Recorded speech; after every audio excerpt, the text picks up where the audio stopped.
The moment my mother-in-law stood up at our wedding, I felt something was wrong. Not romantic wrong, not awkward wrong, dangerous wrong. She smiled at the room like a queen granting mercy and said, "As a wedding gift, I allowed the groom to live with me." That's when I realized my house had already been taken, and nobody bothered to ask me. The registry office smelled like stale ink and wilting flowers, the kind of place where life-changing decisions happen quietly, without warning. Light slid through dusty blinds, striping the room like a courtroom instead of a celebration. That's when my mother-in-law stood. She smoothed her blazer, lifted her chin, and smiled the way people do when they think they're being generous. "As a wedding gift," she announced, voice floating across the room, "I allow the newlywed to register with me." Polite applause rippled. Chairs shifted, cameras lifted.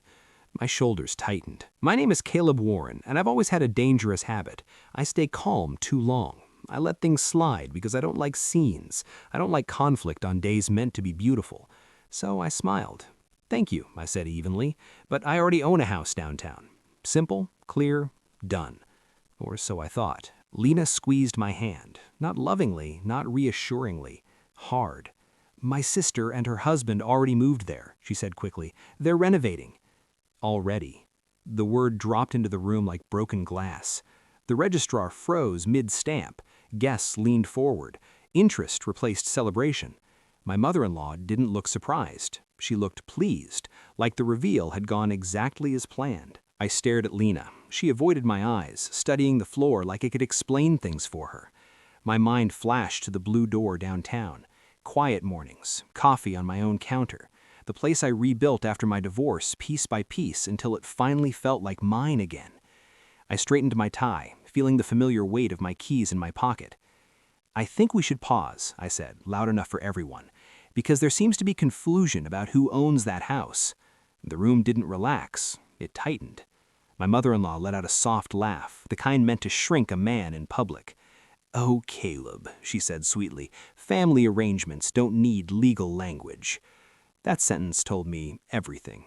Lena finally looked up, her smile fragile, practiced. "We talked about helping them," she whispered, "just for a little while." I searched her face for the woman I married, the one who hated secrets. Instead, I found fear, not of me, of disappointing everyone else. "How long is a little while?" I asked. Lena hesitated, not long enough to notice, but long enough to matter. "Until they get back on their feet." Behind her, my sister-in-law shifted in her seat. I noticed white paint under her fingernails. Not from today, from weeks of work, from settling in. The registrar cleared her throat. "Shall we continue with the paperwork?" Every face turned to me. I nodded, not because I agreed, but because I didn't want our wedding remembered as the day I humiliated my wife. Another flaw of mine. I carry problems so others don't have to feel them. We signed. We smiled.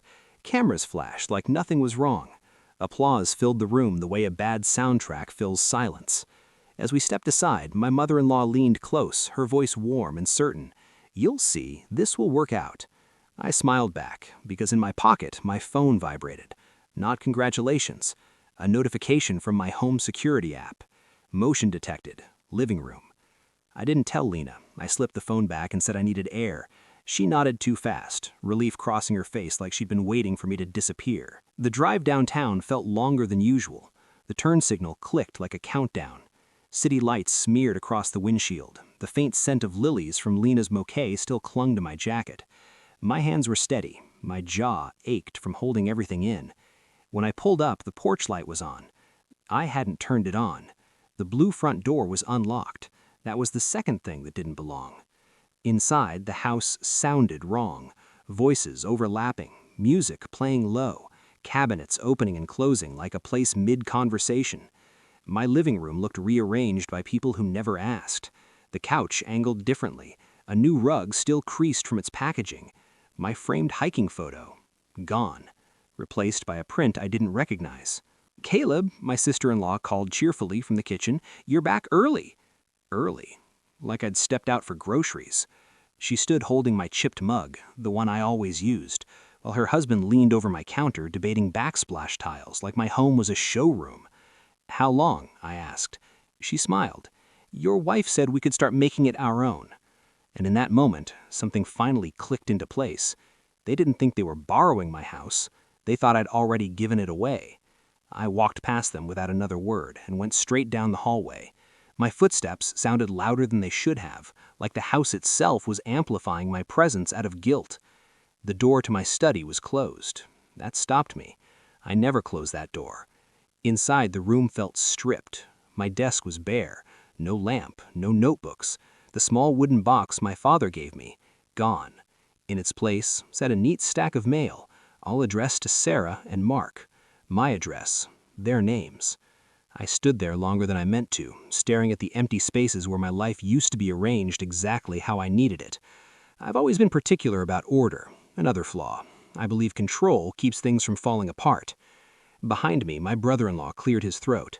"We moved some stuff to storage," he said carefully. "Didn't want it damaged during the remodel." "Storage where?" I asked. He hesitated. "Your wife handled that." Of course she did. Something inside me didn't explode.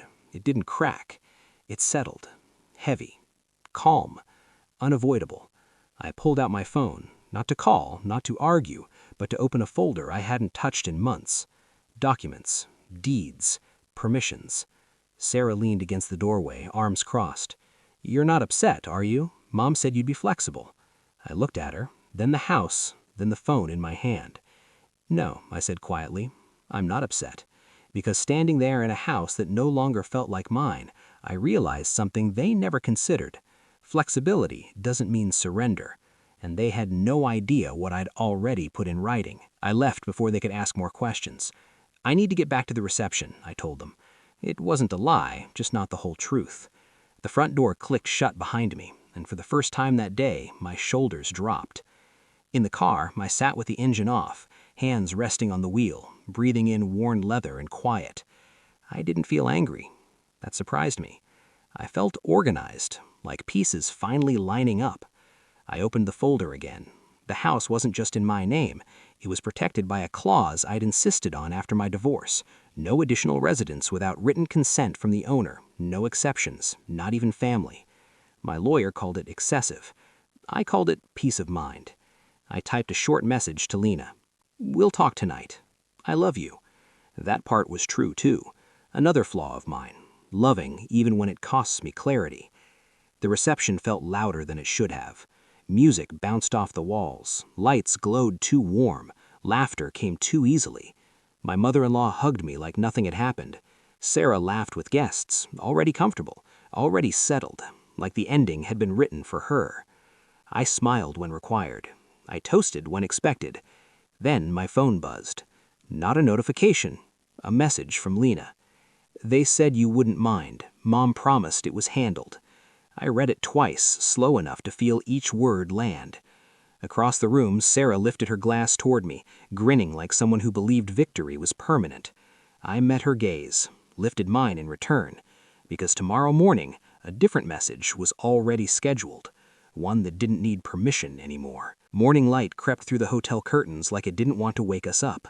Lena slept beside me, makeup smudged just enough to show how long yesterday had been. I listened to her breathing, while my thoughts moved in quiet, careful lines. I slipped out of bed and headed to the lobby with my phone and burnt coffee. My lawyer answered on the second ring. That wasn't luck, that was timing. "I scheduled the email," I said. "Already sent. Documents delivered, notices issued, facts, boundaries, timelines. No drama, just law." Back upstairs, Lena sat on the edge of the bed, phone in hand, face pale. "They're freaking out," she said. "Mom says you embarrassed me. Sarah says you're cruel." I sat across from her, feeling the carpet scratch my bare feet. "Did anyone ask what they did to me?" She didn't answer. My phone buzzed again. Security app, live feed request. I didn't open it yet. "I'm not throwing anyone out," I said gently. "I'm asking them to leave what was never theirs." Lena's eyes filled, not with anger, but understanding. And then my phone rang. The contractor. "They stopped the renovation," he said. "Owner revoked permission." I ended the call, opened the camera feed, and watched them standing in my living room frozen, realizing the house had chosen its owner back. Sarah paced with her phone pressed to her ear. Mark stood at the window staring at a city that suddenly wasn't welcoming. My couch sat between them, untouched, an island nobody could claim. I closed the app. Lena pulled her knees to her chest beside me. "I didn't think they'd take over," she whispered. "That's when I finally understood what silence had cost us. I thought you'd say no," she continued softly, "and I wanted them to hear it from you, not me." That landed harder than any insult. I rubbed my palms together, feeling dry skin catch. Another flaw, assuming silence protects people. It never does. "I needed you to choose me," I said gently. "Not later, not privately, right then." She nodded. Tears finally slipped free. Not dramatic, just honest. "I know." My phone buzzed again. A text from my mother-in-law. "You've made this very difficult." I stared at it, then turned the phone face down. Outside, a siren passed and faded. Inside, something settled. Not triumph, not victory. Clarity.